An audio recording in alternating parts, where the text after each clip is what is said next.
Good evening. Welcome to the Thursday, October 21st meeting of the Transportation Committee. With us tonight, we have the committee members as well as members of staff. The first order of business, we'll look at the approval of the September 16th minutes. I don't know if everybody's had a chance to take a look at those. I know Linda's got a few extras if anybody needs copies of those, but if anybody's got any comments, questions. Seeing none, do we have a motion to approve? I'll make a motion to approve the minutes of September 16th. And a second? I'll second. Second. And all in favor, say aye. Aye. Aye. Anybody opposed? Okay. Minutes are approved. We'll jump into item number 3, the committee discussion. So one of the items we had received an email, and I was trying to go back through the timing of this. I think we got it there in about our last meeting. So subsequent to that, Blossom Road is a state highway. We shared that with the state DOT. Since we don't have jurisdiction over the road, we shared it with them. And I did get an updated email, and my apologies that we didn't get it out to the committee. But Andy Moore, chairman of the committee, had some further conversation with the resident. She did hear back from the state, so she was pleased. We passed that information along. She also heard back from the sheriff's office. So she spoke to the sheriff's office, and they are doing some increased monitoring. Did talk to the state. The state said, they've got, the appropriate signs, warnings up that's there. Obviously, signage can only do so much. It's kind of more of an enforcement thing, so I'm happy to hear that the sheriff's office does have that. And we'll be doing some additional monitoring in that area. So hopefully with a little bit of enforcement, that'll help to, kind of correct maybe some of the bad habits that people have gotten into. And I know that going down that hill, you can pick up some speed coming from either way, but it is kind of a blind curve coming down some of those, especially coming off of, the Browncroft area and then down and around it. And then I think her concern also related to the bus and the bus stop and having kids picked up. So obviously, a lot of concern with that, but hopefully with the sheriff's office. And Captain Alberti's not with us this evening, but he did exchange emails with Linda and just said, please indicate anything that comes out of the meeting. We're happy to follow up. So we'll, again, flag that and, ask for them to continue monitoring of that location. So unless anybody else has anything, I think that kind of was happy to see the back and forth, happy to see that, our recommendations in the last meeting of, sharing that with the state, as well as increased monitoring have happened. And, as we've seen in many meetings, unfortunately, speeding is a concern across the community. But with the support of the sheriff's office, hopefully we can kind of keep a lid on some of it and keep it, keep it under control. Anybody else have anything on that one? Eric, did you have something? Okay. Is it 35 at the top? This is between Browncroft and the top of the hill, right? Yeah. So advisory going through the curves. Coming down. Yeah, I can pull up the street view on that. First, I thought it was at the other end, but that's Brighton, right? Yeah, you're Brighton coming down from that end by.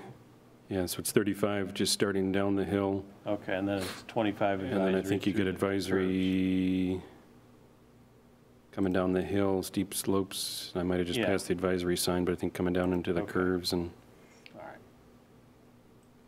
But as you can see, obviously it's a tight twist, but obviously I see a lot of people at drive time must get off 590 and try to avoid coming up to Browncroft. Hopefully now, that they're wrapping up some of the improvements, and it's one of the things I was going to talk about towards the end is the 5 Mile Atlantic improvements that the turn lanes are in. Hopefully people will see there's less traffic in that area, so maybe, this is not as popular of an alternate route, kind of in the morning, evening drive time areas. But as you can see, it's kind of tough going around the corner, and then you get to your first homes around the down around the corner, and then, if you've got a school bus stopped here and waiting, and you come around the corner, and 35 is pretty quick already for. Having school buses stopped in that area. So hopefully the sheriff's office can continue to help us with that one. Item number 2, under that is Harris Road speeding concern. We did get an email from Chuck Fox on that with concerns about speed on Harris. I know we've worked with the county and looked at the Harris Sweets Corners intersections many times. You know, we've had some issues in that area, but overall speeding on the road, and I don't know if I've got the latest of when we did traffic counts on it. I know, Eric, a couple of times you've had the speed feedback card out there. You know, we could, you know, put that back in the cycle out there, and we're kind of getting late in the season for the traffic tubes. As we get closer to winter, you know, one, we got to tape them down to the road so wet roads don't stick very well, and then 2, Eric and his crew need to plow the roads, so I don't want them peeling them up. So we get a little bit late in the season, we can see if we've got a break in the weather. We had them recently on Qualtrough, and I'll run through the numbers for those, and Willow Ponds. We did, you know, pull some counts. We could look at, you know, putting the counters back on Harris to kind of, one, identify if there's a time of day. Our new counters do have an indicator. It has an enforcement time, saying between here and here is kind of the highest times we see, and I think that would help the sheriff's office to, you know, give them some of that data and the time for that.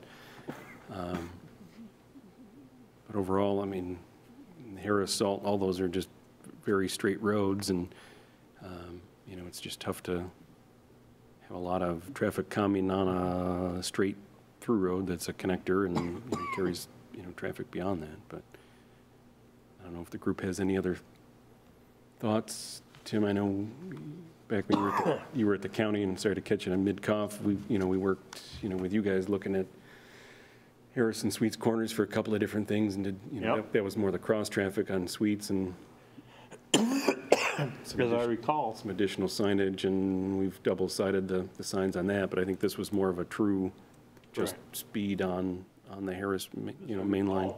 the accidents, the people stopped. They just pulled out, they thought it was 4-way, right? Yep. Yeah. Where's this RG&E right-of-way that he refers to? This is on the northern end of, north side of Atlantic, and that's a spot we can share, you know, with the, this is the RG&E substation. You can see it in the back. So Atlantic, as you're heading north on Harris, almost right across from where Penfield Center Road comes out, there's a little access drive that goes in, and then you've got the RG&E substation there. And then RG&E's land continues through to Salt. So there is a little driveway that sits at the end of that that's just kind of the access point for the RG&E area. It's just a little gravel drive south. Woody Acres, people are familiar with Woody Acres, is right here kind of at the top of the hill. So as you come over the top of the hill, you know, people must, you know, kind of catch, you know, some speed kind of heading south. So his recommendation was, you know, maybe have a sheriff sit there and police for a little bit, but maybe if we can get the counters back out, we'll see what weather next week is like, and then at least if we can identify or narrow it down to the morning drive time, evening time, or often we just get it kind of randomly through the day or night. But if we can limit it down, then maybe we can share that with the sheriff's office and say it's 7 to 8 a.m. is the worst, and, you know, maybe that gives them a little bit of direction when to get out there and police that. I can say we also did pave the Harris Road for the county over the past couple of years, doing road shoulder widening improvements, as well as paving that road. And just because of the road and the layout and how smooth it is obviously a lot easier, you know, and more comfortable to speed on. Wasn't the intent of the paving project, but certainly some feedback that, you know, that we noticed and saw as a result of those projects as well. And it's unfortunate, and we've shared that with, you know, with different residents. They come in and ask and say, you know, think of, you know, Old Jackson, you know, we'd love to see shoulders, we'd love to see sides for, you know, bikers and bike lanes. You kind of trade sometimes one for the other. If you've got wider roads and it's, you know, more room, people, you know, unfortunately feel it's more comfortable to drive faster on it, so they go faster, which, you know, takes away, you know, some of that opportunity or the benefit of having, you know, either a bike path or obviously a sidewalk would get you off the road for that. Any other thoughts on Harris or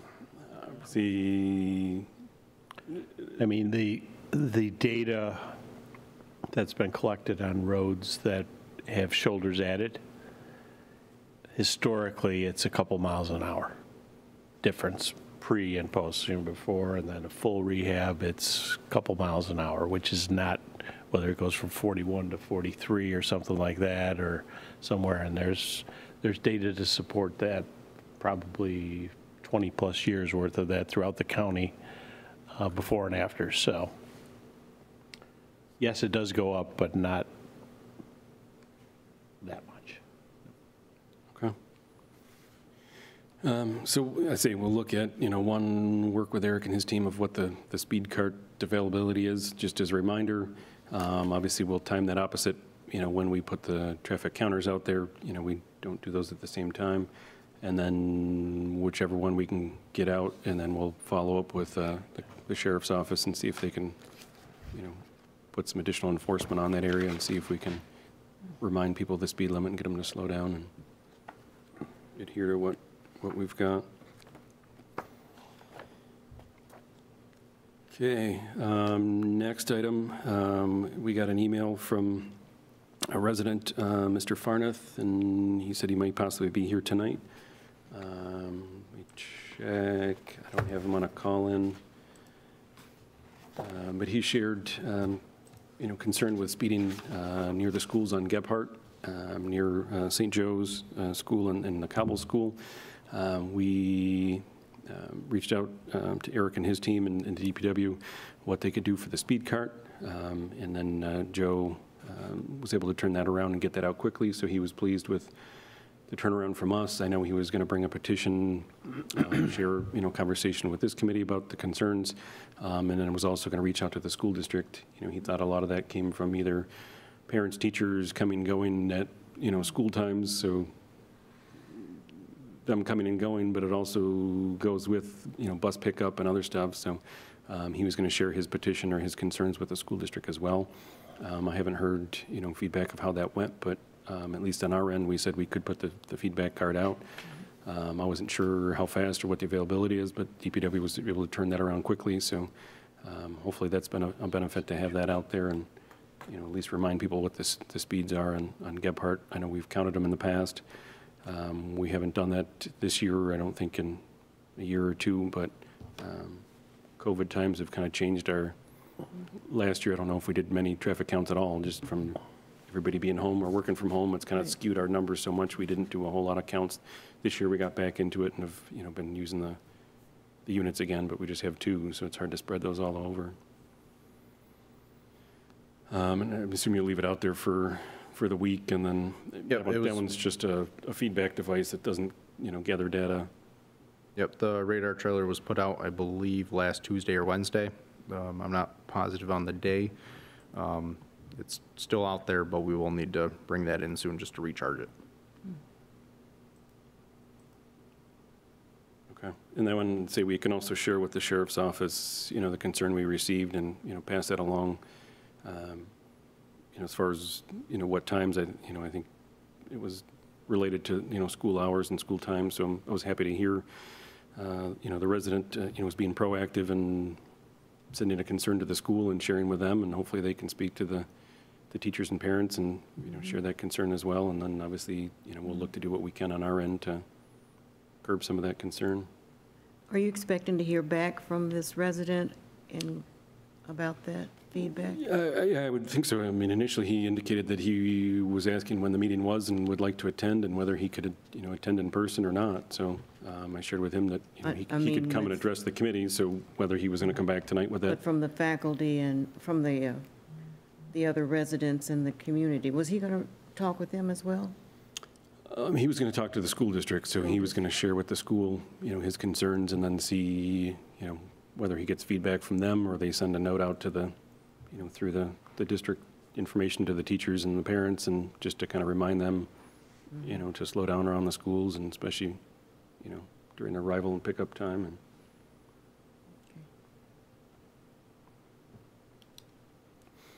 any other thoughts, comments on that one? No? Okay. Some item number 4, other business. I don't have anything for that one.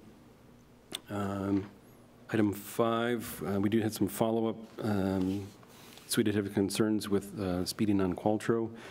So we did go out and, let me find notes from Sarah.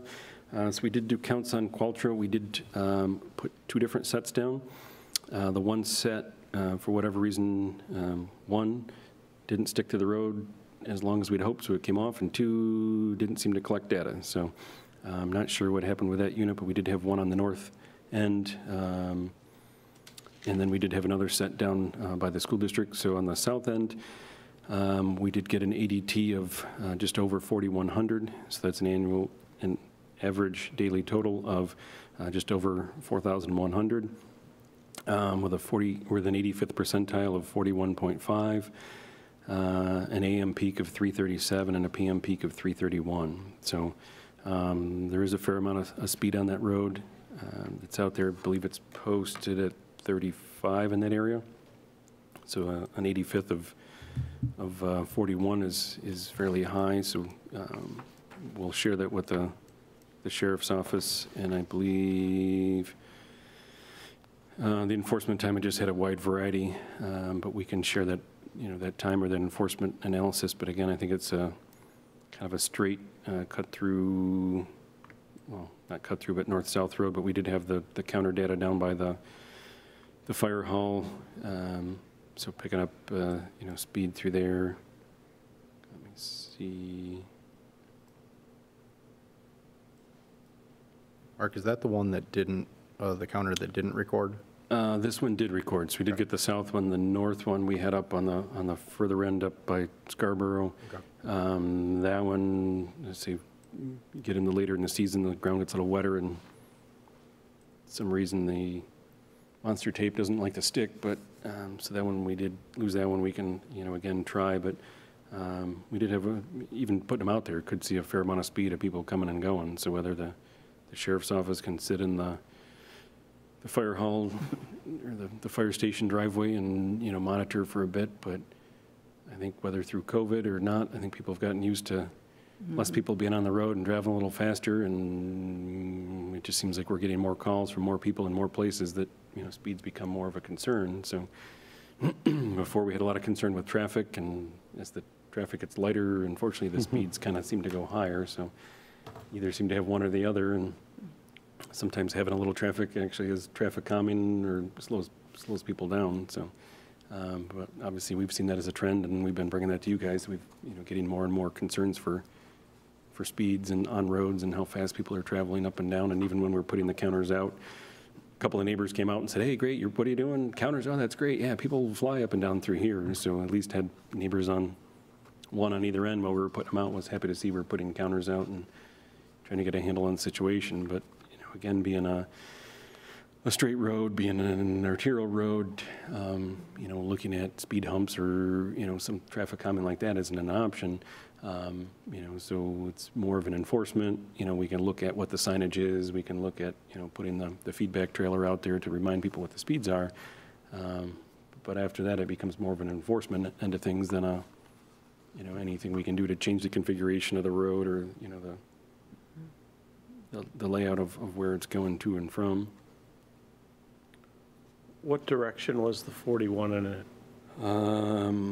I would assume southbound, but I can pull that data. I just don't have it in front of me, but I can Just curious. pull that out. But I would assume heading southbound. Obviously, people could, catch the light and go straight through.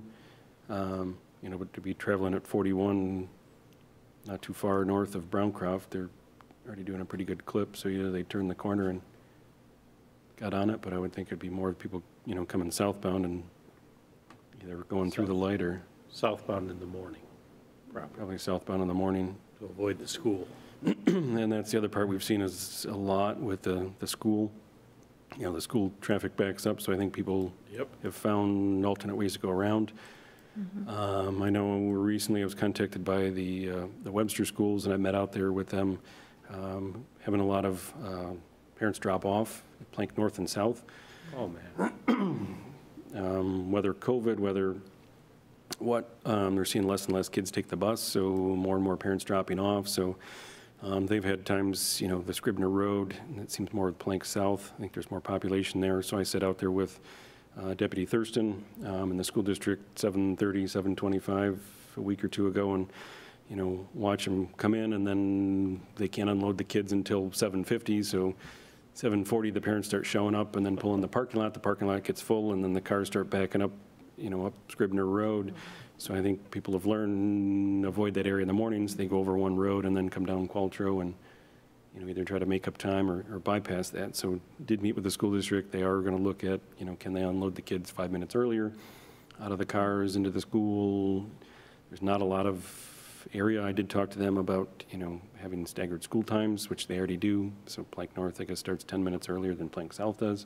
So that was good that they alternated those, but there's really not a lot of room or property to, take parents around the back. I know some schools kind of have a back entrance and, could unload kids in the back from the cars and keep the buses in the front and, separate that traffic. But, so Tim, as you had shared, I think people are learning that Scribner Road gets a little busy in the morning between Bay Trail and In the afternoon, too.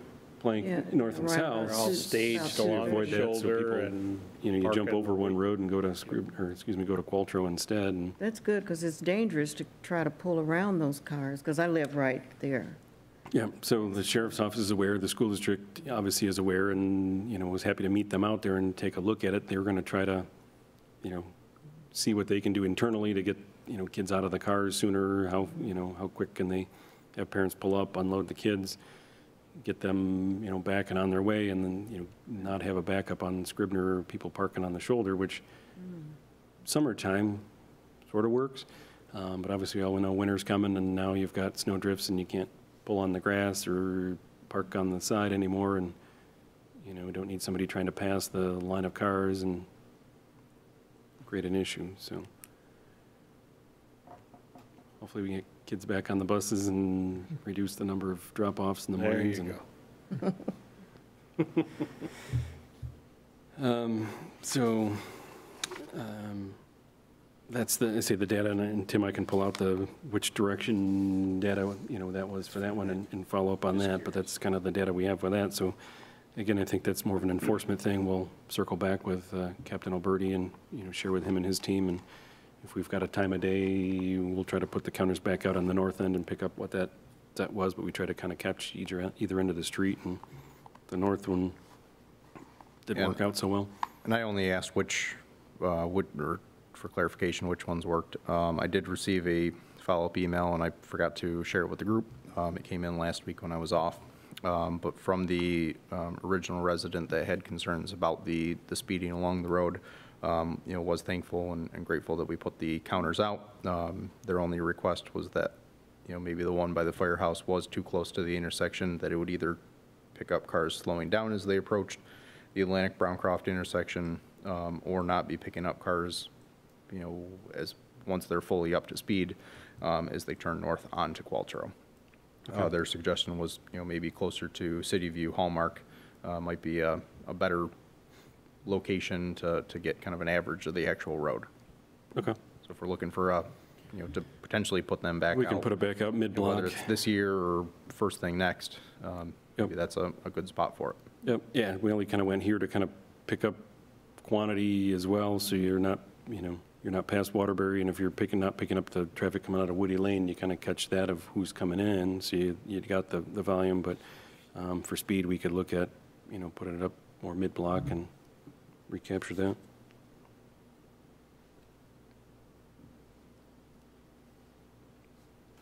Okay.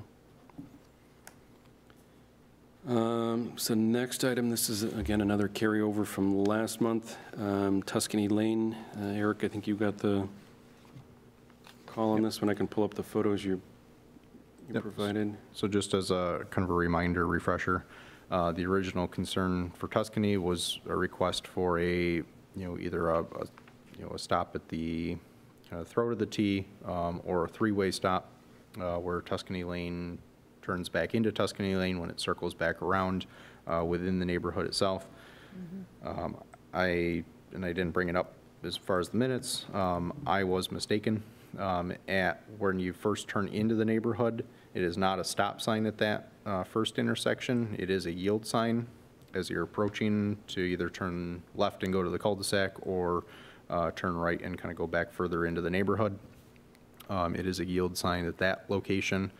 I know one of the things that we discussed in as a potential for the location that they're requesting is rather than a stop sign, installing a yield sign. Well, I don't want to litter the neighborhood with signage. Mark, you do have a couple pictures there. So the neighbors on both corners and kind of 1 and 2 are as you are sitting back a little bit further back. And then 3 and 4 are as you pull up and actually stop to see your sight distance, because the road does kind of curve back. And where the fences are located, it is somewhat difficult as you're approaching the intersection to see who may be coming. And even when you're sitting there, if a car, well, they shouldn't be speeding at all. If they are coming faster than they should around those curves approaching the intersection, you don't have a whole lot of time to see them before they're on top of you. Mm-hmm. So based on that, I think that a yield sign, just because of the fencing and some of the landscaping that neighbors have put in, for their own purposes and shielding, may be warranted.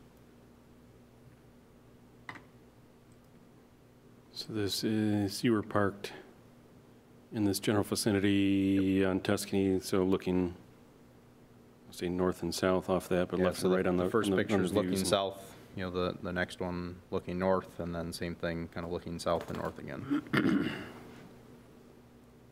So you recommended a yield sign to match the one that, and my apologies, but Google Street View doesn't, it's been there for at least 5-8 years, but Google Street View hasn't quite got there yet to look down the road, but we can look from State Road, but that's not doing a whole lot of good at that. But you're saying there's an existing yield sign at Tuscany and Sorrento, so There is. I mean, I think minimally a yield sign, potentially even a stop sign, just because of the limited sight distance. Okay. What's the committee's thoughts about considering a yield sign for this location?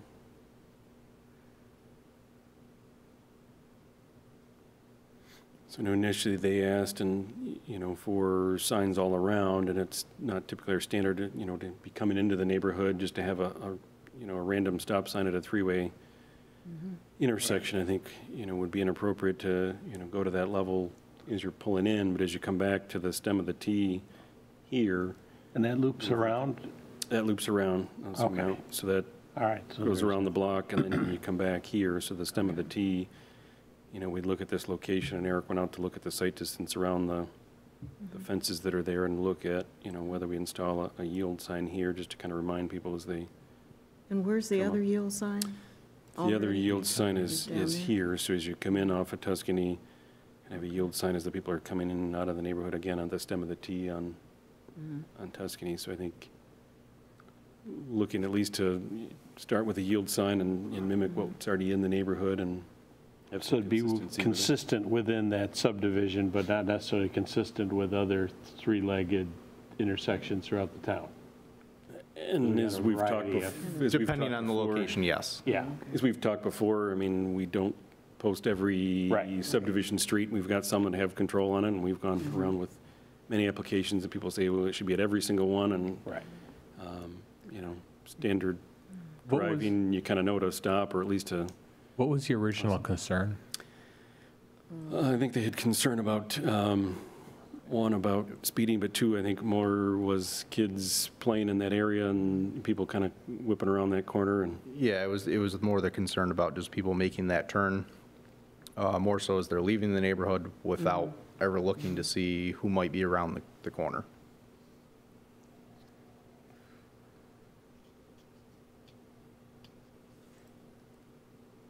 so as we go to this photo. So if you back up to 1, I guess I could see you've got some limited sight distance as you're approaching the intersection with the fence here now, of seeing if a kid's coming down the sidewalk or a car's coming. And then looking from westbound as you're approaching the intersection, again, you've got a little bit more limited sight distance looking to the west. And then obviously as you get right up to the intersection, obviously now you can see, but maybe a yield sign at least to give people some warning about that area.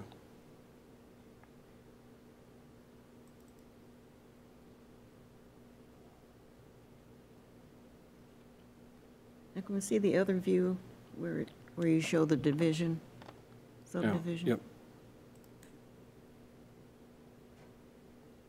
So that's Eric parked somewhere in this location here, kind of looking past this fence line in the first one, and then this white fence line in the second, and then obviously pulling right up, you can kind of see up and down the sidewalk there, but with the new fences in those areas, it does hamper the sight distance a little bit in that area as you approach the intersection, which should offer some traffic calming. People should slow down if you don't have good sight distance to see, but also need to make sure it's safe for people negotiating that intersection. The request was from number 142 and 146 on that street. Yep, so that was the two neighbors on this side of the street here. Oh, okay. In the north west corner.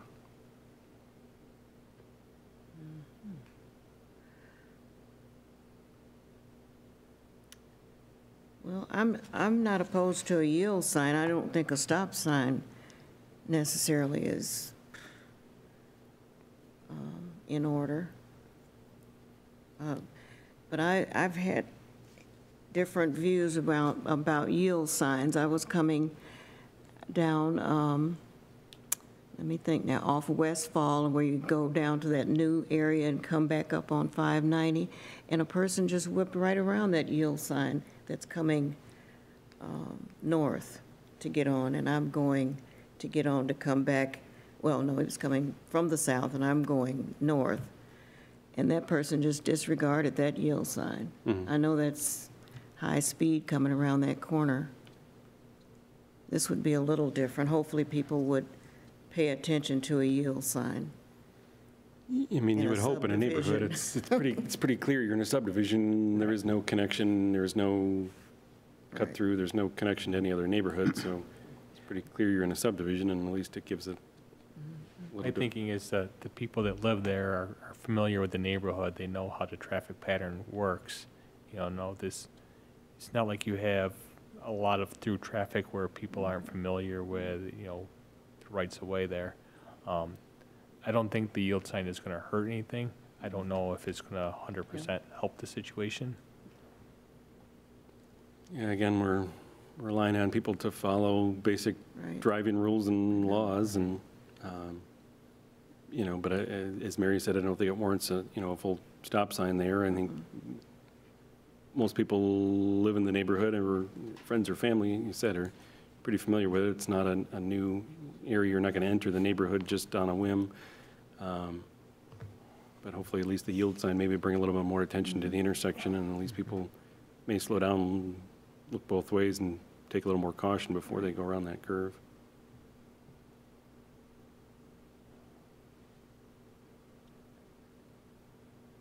Everybody good with recommending with the yield sign for that? Yeah, I would agree with Jason. It's not the cure, but it probably won't help, but it probably wouldn't hurt, so. Okay. So we'll give that direction to Eric and his team, and let them work on that. So item number 3, Willow Pond Way. We've looked at Willow Pond a couple of times. We did install traffic counters on both sides, so on the west side and the east side. The first on the west, I believe we had it near the Golden Chain area, and we had, on the west, we had an ADT of 497, so an average of 497 cars a day, with an 85th percentile of 28.7. And then we did have an enforcement period between 4 p.m. and 8 p.m. That being said, I know the resident that called in with initial concern, I think, was just up from that. So we try to find a location we can, chain our box so it doesn't walk away to a pole, a sign, something that's out there. So that's kind of where we fell with that location. She had wished we were slightly to the north, for that area. She thought people were slowing down for the apartments and coming in and out of the apartments. 28.7, and again, that's the 85th percentile. I'm sure there's people that, that are going faster than that, but 28.7 is not bad for an area like that. If we were a little bit to the north, where she had said maybe, maybe some people are slowing down a little bit on the curve, that may add a mile per hour or two. But I think as we, discussed, last time, we've looked at the northern section up by Carob Court and whatnot, and I don't think, as this committee has discussed, putting in speed humps in the proximity of houses to the street and how short the driveways are, you're going to quickly move the problem from in the road to in the front lawns and, create a different situation. So we've had the speed card out there before. We can look at, putting it back out there again. But I think as it's a twisty neighborhood, it just feels a little bit faster than what it would normally be on a normal road in that area. So while we were in there and trying to do the traffic counts, typically with the two of them, we try to pair them up. So we did another one on the east side. I believe it was up here between Katsura and Live Oak. That one we did get an ADT of 1698. So I think this is kind of the main axis in and out. So we did see much more of a traffic count. We did get an 85th of 33. We did try to put that mid-block to pick up, the peak speed or not. The enforcement times are 7 to 8 a.m. and 4 to 7 p.m. So you're kind of catching the drive time. People are either leaving, going to work, or coming back. 33, I don't know if it's posted, 25 throughout the neighborhood. I'm not sure, and I don't have the sheet in front of me of what it's posted on the east. We can look at that, but again, the 85th of 33, while, a little above the speed limit, isn't more excessive than we've seen in other areas. So that one wasn't a request on that side, but typically when we were putting the two units out, we kind of just parallel streets and put it in other areas and just to kind of catch additional data and see how much traffic's going that way, versus how much is on the other leg or on the other side. So, I think, at this time, we can kind of keep an eye on it and see if anything, drastically changes. But I think we've looked at Willow Pond a couple of different times and a couple of different areas, and I don't think that, this committee is supportive of speed humps, in that area and, the ramifications of those. And, if we put them on the western leg, it's obviously going to push more traffic to the eastern legs. Then we put, speed humps on that side, and then it's going to push, traffic, other areas or have other unintended consequences or people driving around them. So I know if that's what the group is supportive of, we can respond back and say we've checked it. We'll, again, monitor in the future, but at this time, we're not supportive of installing speed humps within that neighborhood.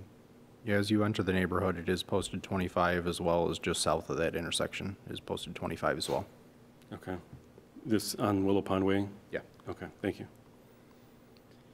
So, and I say we didn't get a complaint on this side. It was over near Golden Chain Firethorns. We did it there, but again, we just kind of paralleled and figured we'd collect data while we're out there and put it on the other side. But we came up with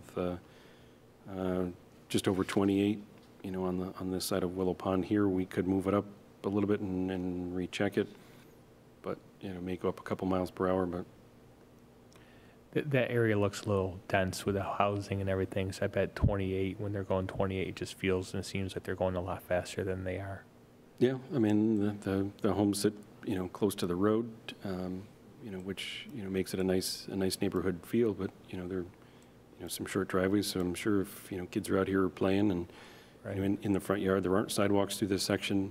We did, recently add sidewalks at the end of the street. We put in sidewalks on Sanders Farm. We do have sidewalks over here on, by Crown Oak, and we've got them on the outside of the neighborhood. We haven't gotten into the neighborhood. I know, we did have requests for sidewalks, by Carob Court that came to the town board. We did extend them down, and there is one more area for development over here. They would extend sidewalks down. It's just a a tight area, you can see people's landscaping. If, we're trying to figure where we'd put sidewalks, through here would be pretty tight and come in through, people's driveways or, which side of the road do you put them on and everything else. So at this point, the town board, has not, supported putting sidewalks in the area. They did, did the sidewalks, most recently, we just put them on Sanders Farm. You can see them in the aerial here. So as people get out towards the main line road, this being a more main thoroughfare, and as people are funneling to get in and out of the neighborhood, we did install sidewalks along here to get people out to Penfield Road. There are sidewalks on Willow Pond Way, and then we've had requests and have upgraded the connection over to Wegmans, knowing that that's going to be a major connection spot that people get over to Wegmans and can walk. There was a paved pathway here before. We've upgraded that, made that concrete, made that ADA compliant, so people can get through there, and especially with the Legacy here, there's a lot of residents from Legacy that, either, can walk or, need assistance or wheelchair, but, that they can get over to, to Wegmans and, have access to the shopping to that side. So I think that's been a benefit to the area. Any other comments, questions on Willow Pond? I wasn't at the last meeting, but looking at the meeting notes from September, Dan had asked about how the data is compared to 2016. Very similar to. Is it the same? We didn't, and I can't say we counted by Golden Chain in the past. We'd done other counts up on Willow Pond and other locations, but it was similar to what we had. And his recommendation was, if it's similar to what we had, we've talked, or this committee's talked, at length about, requests for speed humps in this neighborhood and, other measures. We've put the speed card out. We had the portable unit on Willow Pond Way for, we borrowed that from the county. You guys had that solar-powered unit we mounted on a pole, there. We used that for quite a while. So, we've done, or tried to do a fair amount to, help to settle the traffic speeds through here. So if nothing else on that, any new business to bring up tonight? The only thing I'd share is I did sit in on the state DOT meeting today. They meet every 2 weeks about the Atlantic 5-mile intersection. So I think if anybody's traversed that recently, they've finally topped that. They've added the turn lanes. There is temporary span wire with signal heads on it, but within the next 2 weeks, they've got the new mast arms up. So get the new mast arms up. They've got plans to stripe the crosswalks next week. I believe the PED indicators are already up. One of them needs a little bit of TLC, but they'll get that repaired. So they're looking to get those striped next week, get the PED indicators up. They're pouring sidewalks this week around that intersection. So should be early November to kind of get that project all wrapped up. But just in my comings and goings already, I've tried to go through there at drive time, and it seems to me already just having that pocket, there are no turn arrows in those pockets, but just having the turn pocket there, the through traffic can clear, and then people can pass beyond that. So I haven't seen the backups. I can't say that I've gone through there every day, but a couple of times I've gone home or come in that way, I don't see the backups that I used to see going westbound at night. People backing up through Scribner, and on really bad days or accidents on 590, everybody's getting off. You see it back up to Qualtrough, but thus far it seems like it's helping. It seems like hopefully a benefit, and hopefully it get people through that intersection a little bit easier. I don't know if anybody else has had a chance to traverse through that way or which way you come and go, but hopefully that'll be a benefit. And is all the detection in place? I don't know if the loops are in, or actually no, they're not using loops. That one they're using cameras. So they've upgraded that one. They're using a camera detection system on this one. So, But I don't think the cameras are up. no. All right. So my question was, if you don't have the right detection, it's not really functioning like it's really going to. Yep. So it might be improved, but It's it still has room to get better. Yep. Yeah. Right now it's got the temporary poles with the span wire across. They've got mast arms up, but no, they haven't set those up. But I believe the state Poles are up. moved. The poles are up. Yeah. But the state had moved to use cameras on that one instead of loops, and so hopefully once, as you said, once that's up, that should operate even better than it does now. But I've already seen a benefit, and you know, hopefully that continues. And one, obviously, it was done originally for accidents, people trying to sneak around the side, and then, you know, somebody cutting through, you know, getting hit. So, you know, that was, you know, originally got funded because of the accident concern, but you know, the backup, you know, was also kind of a secondary to that. So hopefully that's been or will continue to be a benefit of that intersection improvement. I just wanted to mention that last time we mentioned about the Greenwood Park parking lot and whether the, you know, folks were soccer players, I believe, were parking on the street. And I think the police enforcement helped. I didn't see any cars when I would go by after our last meeting. Now, I'm not sure if soccer season is still going on, but I think that did have some effect. People were parked in the parking lot. That's good. So, Yeah, I think it has helped. I've gotten a few follow-ups that from individual or a few individuals that have noticed. Others still parking on the grass, but I think our rec department has reached out a number of times to the coaches to pass on to the parents as well as the other coaches and referees, asking them not to. Too Good. far away from the field. I know, Well, you can't park in your car and watch your kid play. I know. Okay. Anybody else have any other new business to share? No. Public participation, I don't have any emails, online messages, nor do we have any callers on the line. No members in the audience. We'll move on to our next meeting is scheduled for November 18th. So 5 o'clock. Good. Same time, same location. Same place. With that, without any other items to discuss, we'll hereby end this meeting at 5:48 p.m. Thanks, everybody, for coming. Thanks for coming out on a rainy Thursday night. Safe travels home. Thank you. Thank you.